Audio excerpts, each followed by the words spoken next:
आज ही Doubtnut app download करें। Doubtnut पर होगा अब आपके सभी मैथ्स, केमिस्ट्री, फिजिक्स और बायोलॉजी डाउट्स का सफाया। बस अपने क्वेश्चन की फोटो खींचो, उसे क्रॉप करो और तुरंत वीडियो सोल्यूशन पाओ। Download now.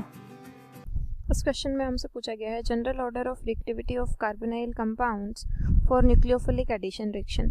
तो हमें पता होना चाहिए कि कार्बोनाइल कंपाउंड्स में न्यूक्लियोफिलिक एडिशन रिएक्शन किस तरीके से प्रोसीड होते हैं। ठीक है, अब मैं जनरल एग्जांपल्स के थ्रू आप लोगों को समझा देती हूँ। एक कार्बोनाइल कंपाउंड में कंसिडर कर रही हूँ HCHO यानी कि फॉर्मल्डिहाइड। दूसरा कार्बोनाइल कंपाउंड में कंसिडर कर रही हूँ CH3CHO। थर्ड कार्बोनाइल में कंपाउंड में जो कंसिडर कर रही हूँ वो है CH3C डबल बॉन्ड OCH3। ठीक है, फोर्थ जो मैं कंसिडर कर रही हूँ वो है एरोमेटिक CHO यानी कि यहाँ पे मैं C6H5CHO बेंजल्डिहाइड। ठीक है, नेक्स्ट एग्जाम्पल जो मैं कंसिडर कर रही हूँ वो है बेंजोफिनोन यानी कि C6H5C double bond O C6H5। ठीक है, अब न्यूक्लियोफिलिक एडिशन रिएक्शन किस तरीके से होती है इन कंपाउंड्स में वो हमें समझना है। तो सपोज कीजिएगा यहाँ पे न्यूक्लियोफाइल मैंने कंसिडर कर लिया HCN, रिएजेंट मैंने कंसिडर कर लिया HCN। अब इसमें से न्यूक्लियोफिलिक स्पीसीज कौन सी हो गई, CN नेगेटिव। अब कार्बन और ऑक्सीजन के बीच में डबल बॉन्ड है, ऑक्सीजन की इलेक्ट्रोनेगेटिविटी ज़्यादा है इसलिए डबल बॉन्ड के इलेक्ट्रॉन ऑक्सीजन की तरफ अट्रैक्ट करेगा ऑक्सीजन। ठीक है, तो ऑक्सीजन पे क्या आ जाएगा, पार्शियली नेगेटिव चार्ज, और कार्बन पे क्या आ जाएगा, पार्शियल पॉजिटिव चार्ज। अब कार्बन पे पार्शियल पॉजिटिव चार्ज आएगा तो ये इलेक्ट्रोफाइल हो गया। ठीक है, अब इलेक्ट्रोफिलिक स्पीसीज पे CN नेगेटिव अटैक करेगा और यहाँ से प्रोडक्ट क्या बन जाएगा, फिर हमारे पास प्रोडक्ट कुछ इस तरीके से बन जाएगा HCO नेगेटिव। ठीक है, O नेगेटिव के साथ क्या जुड़ जाएगा, इलेक्ट्रोफाइल, और यहाँ पे अटैक किसने कर दिया था, न्यूक्लियोफाइल ने, मतलब इलेक्ट्रोफिलिक कार्बन पे न्यूक्लियोफाइल अटैक करेगा। ठीक है, तो इस पे CN, ठीक है, यहाँ पे हाइड्रोजन जुड़ा हुआ था इसके साथ और O नेगेटिव के साथ H पॉजिटिव फिर से जुड़ जाएगा, तो ये बन गया। ठीक है, तो ये प्रोडक्ट बन जाएगा हमारे पास। अब हमें देखना है कि जो न्यूक्लियोफिलिक एडिशन है वो कौन कौन से फैक्टर से अफेक्ट होता है। तो हमने यहाँ पे क्या देखा कि न्यूक्लियोफिलिक एडिशन किस तरीके से प्रोसीड होता है कि न्यूक्लियोफाइल अप्रोच करता है। अब अगर न्यूक्लियोफाइल को अप्रोच करने में डिफिकल्टी होगी तो न्यूक्लियोफिलिक एडिशन रिएक्शन की रेट स्लो होगी।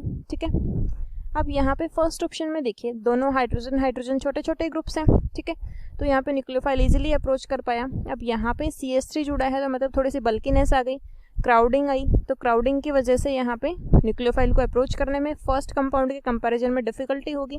इसी तरीके से नीचे वाले ऑप्शन में दो बल्की ग्रुप हैं तो यहाँ पे रेट और भी ज़्यादा स्लो होगी। तो ये तो था हमारे पास कार्बोनाइल कंपाउंड्स में। अब एरोमेटिक कार्बोनाइल कंपाउंड्स में अगर मैं लेती हूँ तो यहाँ पे हम क्या देखते हैं, देखिए डबल बॉन्ड के इलेक्ट्रॉन ऑक्सीजन पे शिफ्ट होंगे क्योंकि ऑक्सीजन की इलेक्ट्रोनेगेटिविटी ज़्यादा है, तो यहाँ पे क्या आ गया, पॉजिटिव चार्ज। अब इलेक्ट्रोफिलिक कार्बन हो गया ये। ठीक है, अब इस कार्बन की इलेक्ट्रोफिलिसिटी जितनी ज़्यादा होगी न्यूक्लियोफाइल उतना जल्दी अप्रोच करेगा।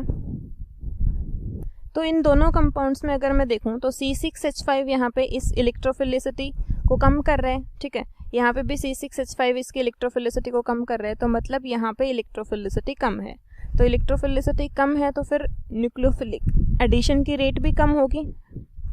तो इन दोनों कंपाउंड्स में ज़्यादा न्यूक्लियोफाइल एडिशन रिएक्शन कौन सा कंपाउंड शो करेगा, मतलब रेट कौन से की ज़्यादा होगी, इस कंपाउंड की। ठीक है, तो ऑप्शंस में देखिएगा अब हमारे पास सबसे पहले क्या है, HCHO फॉर्मल्डिहाइड, इसकी रेट सबसे ज़्यादा होगी क्योंकि यहाँ पे बल्कीनेस यानी कि क्राउडिंग बहुत कम है, न्यूक्लियोफाइल इजीली अप्रोच कर पाएगा, तो इसकी सबसे ज़्यादा होगी। इसके बाद RCHO यानी कि CH3CHO। ठीक है, इसके बाद एरोमेटिक CHO, तो एरोमेटिक CHO में हम यहाँ पे आ गए हैं C6H5CHO। ठीक है, इसके बाद इसमें बोला गया है एसीटोन। तो एसीटोन की जो रेट है वो इसके कंपैरिजन में स्लो क्यों है, क्योंकि देखिए एसीटोन में दो इंडक्टिव इफेक्ट जुड़े हुए हैं प्लस आई इफेक्ट। ठीक है, यानी कि इलेक्ट्रॉन डोनेटिंग ग्रुप दो जुड़े हुए हैं यहाँ पे, तो इस कार्बन की इलेक्ट्रोफिलिसिटी को कम कर रहे हैं। अगर कार्बोनाइल कार्बन की इलेक्ट्रोफिलिसिटी कम होगी तो न्यूक्लियोफाइल लेट अटैक करेगा। ठीक है, न्यूक्लियोफाइल फास्टली रिएक्ट नहीं करेगा वहाँ पे, तो फिर इसकी जो रिएक्टिविटी है, रेट है यानी कि न्यूक्लियोफिलिक सब्स्टिट्यूशन की, वो इसके रिगार्डिंग कम होगी। इसके बाद सबसे लीस्ट रिएक्टिव रहेगा ये वाला कंपाउंड क्योंकि यहाँ पे इलेक्ट्रोफिलिसिटी सबसे कम हो गई क्योंकि दो बेंजीन रिंग अपने इलेक्ट्रॉन डेंसिटी डोनेट कर रहे हैं कार्बोनाइल कार्बन को। सो फर्स्ट आंसर जो है वो हमारा करेक्ट रहेगा, बाकी ऑप्शन रॉन्ग हो जाएंगे क्योंकि इनमें इनकरेक्ट ऑर्डर्स गिवन है। ऑर्डर क्या आएगा वो हम समझ चुके हैं। Okay, thank you. क्लास 6 से 12 से लेके नीट, IIT, JEE मेंस और एडवांस के लेवल तक 10 मिलियन से ज़्यादा स्टूडेंट्स का भरोसा। आज ही डाउनलोड करें डाउटनेट ऐप या व्हाट्सएप कीजिए अपने डाउट्स 8400 400 400 पर।